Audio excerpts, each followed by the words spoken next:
Hello అండి, ఎలా ఉన్నారు?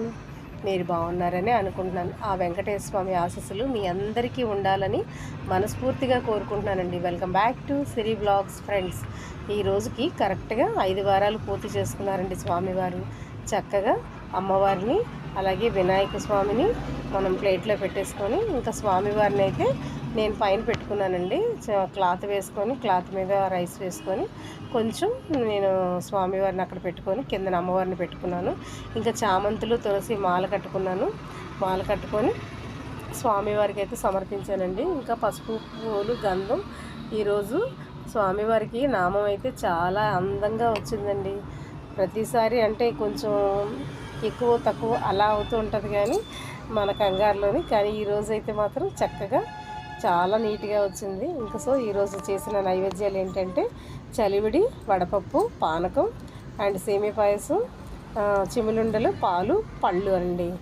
ఈ వారం వారం కూడా 7 రకాల ప్రసాదాలు స్వామివారికి ఆయనే సమకూర్చుకుంటున్నారు.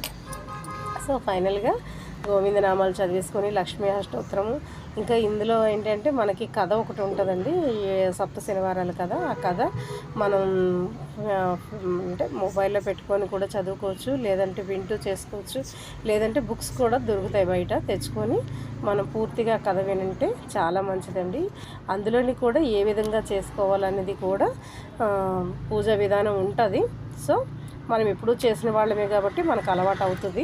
కొత్తగా ఎవరైనా చేసిన వాళ్ళు అయితే మీకు బుక్లోనే ఉంటుందండి. మార్నింగ్ చిమ్మడుండలు, కొబ్బరికాయ, అరటిపళ్ళతో పూజ చేసేసుకోవచ్చు. ఈవినింగ్ అయితే అవన్నీ పక్కన పెట్టేసి ఓన్లీ 2 దీపాలు పెట్టుకొని మనం లడ్డూలు అయితే నైవేద్యం పెట్టుకొని స్వామివారికి చక్కగా స్వామివారికి మళ్ళీ యథావిధంగా పూజ అయితే చేసుకోవచ్చండి. ఇంకా నెక్స్ట్ డే అయితే పీఠాన్ని కదిపేసి స్వామివారిని ఎక్కడిదక్కడే ఎత్తిపెట్టేయచ్చు. సో ఈ చలివిడి దీపాలు ఏం చేయాలని అడుగుతారేమో, ఇది చక్కగా కొంచెం ప్రసాదంగా మనం తీసుకొని ఇంట్లో వాళ్ళందరూ విని మిగతాది అయితే ఆవుకు పెట్టేస్తే చాలా మంచిదండి. అందరి దేవుళ్ళు కూడా గోమాతలోనే ఉంటారు కదా, అందుకు గోవుకు సేవ చేస్తే అందరికీ చేసినట్టే. సో మనకు తోచిన కాడికి మూగజీవరాశులకి మాత్రం తప్పకుండా ఏది మిగిలినా కూడా వాళ్ళకి అందించండి. నోరున్న వాళ్ళైతే అన్నీ అడుగుతారండి, నోరు లేనివి జీవాలు ఏమడుగుతాయి చెప్పండి. అందుకు ఆ భగవంతుడు మన మధ్యన ఆటలు వదిలేడు అంటే మనం చూసుకోకపోతే ఎవరు చూసుకుంటారు చెప్పండి. అందు గురించని మనకు తోచింది వాటికి కూడా మనం పెడుతూ ఉంటే అది కూడా ఒక పుణ్యమేనండి. ఏమంటారు? నేను అన్నమాట బాగుందా లేదా? నచ్చితే కామెంట్ చేయండి. సో ఇంకా ఫైనల్గా ఇంకా ముచ్చటగా 3 వారాలు అయితే ఉన్నాయి మన గోవింద స్వామికి. ఆ వెంకన్న ఎలా చేయించుకుంటాడో ఇంకా ఆయనకే వదిలేస్తాను. ఈ వీడియోకి నచ్చితే లైక్ చేయండి, షేర్